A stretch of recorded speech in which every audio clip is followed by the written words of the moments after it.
saglit, mga ilang minuto alis din tayo, patsi din tayo kasi may 1 hour naman tayo na break time. May gamitin natin dito sa pag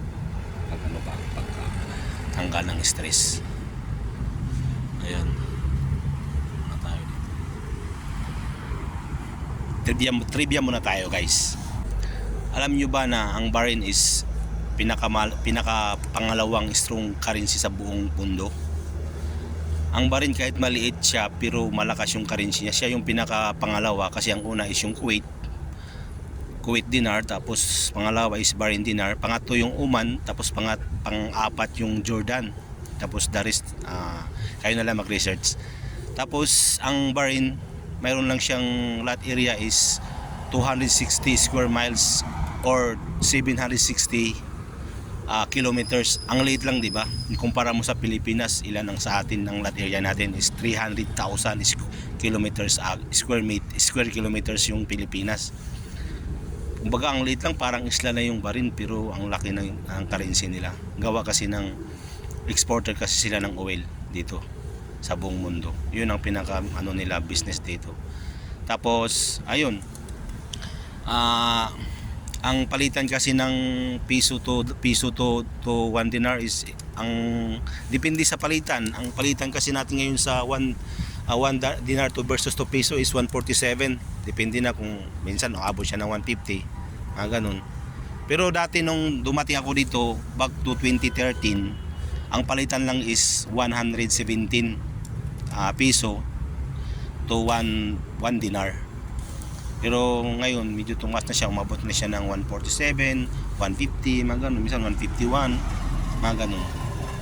Tapos pag i-convert mo sa dollars, $1 is 1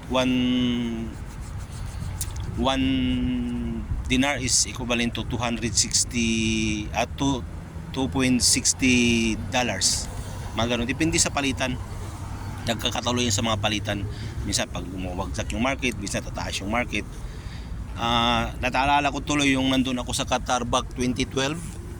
Nung nandun ako, sabi kasi ng mga kasamahan ko doon dati nang sa trabaho na pag nandito ka sa Bahrain tapos sumasahod ka ng mga 500 dinar, tapos libre na lahat yung bahay, lahat, wala ka ring utang, maganda, buhay na buhay ka talaga yung pamilya mo. Kasi isipin nyo yan na magkano yung $500 is 500 dinar is mga nasa 60 plus, 60 to 70 peso. Depende na siguro sa palitan ng peso, di ba? Maganda na siya.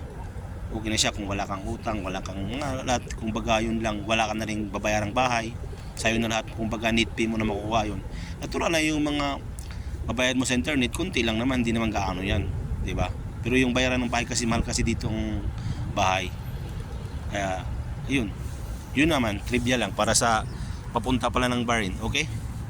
Okay guys, see you next time. Punta na tayo dun sa punta natin sa trabaho natin. Pero tingnan nyo, nakakatuwa yung mga kalapati oh. Hindi sila takot sa tao. Ayan, may isa pa rin malaki oh. Yun oh, kita nyo. Sabi niya sarap ng feeling. Sabi niya pag na-relax, sabi niya, di ba? Sarap to ng feeling. So naliligo galing yan eh. Yan, hindi yan inuhuli dito guys, pinabayaan lang ng mga tao. Kaya di sila natatakot ng tao kahit malapit sa kanila. Ano lang sila, yung ganun lang sila, tumitingin lang, di ba? Nakita nyo yan? Yan oh. Sabi niya, wow, ang sarap mag sunbathing. Di ba oh? Lalo tuloy siyang natutuwa na kinuha natin ng kamera, di ba? Lapit natin. Ayan siya na yan. Ayan, di ba? Natutuwa siya. Sabi niya sarap ng feeling pag nakaligo, nakakawala ng stress, di ba? Ayan. Tapos ito yung mga natin, ayun oh. Yung pag sa taas yun oh. Tapos yung iba, ayan.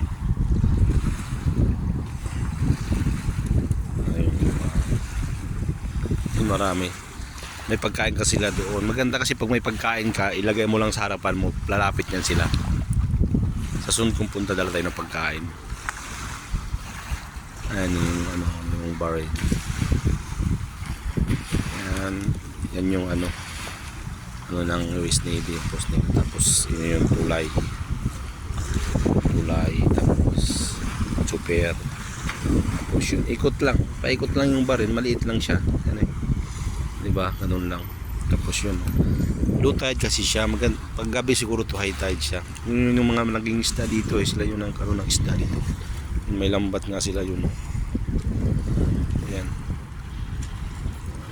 Kanina pa tong isa, hindi talaga siya umalis. Natutuwa eh. Okay guys.